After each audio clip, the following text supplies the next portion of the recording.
Hello everyone, how are you doing? This is MD Tech here with another quick tutorial. In today's tutorial, I'm going to show you guys how to convert a Facebook profile to a business or professional page on the Facebook app for iOS and Android devices. So this should hopefully be a pretty straightforward process here, guys. And without further ado, let's go ahead and jump right into it. So all you have to do is select your profile icon on the top right, and then you want to go down and select Pages. If you don't see the Pages button, you may have to select See More, and then you want to select Pages. You want to select where it says the Create button up at the top, and then select where it says Or Upgrade Your Existing Profile. Go ahead and select that by selecting Get Started, and then you would turn on Professional Mode.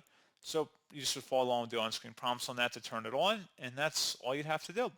So pretty straightforward process, guys, and as always, thank you for watching. I do hope I was able to help you out, and I do look forward to catching you all in the next tutorial. Goodbye.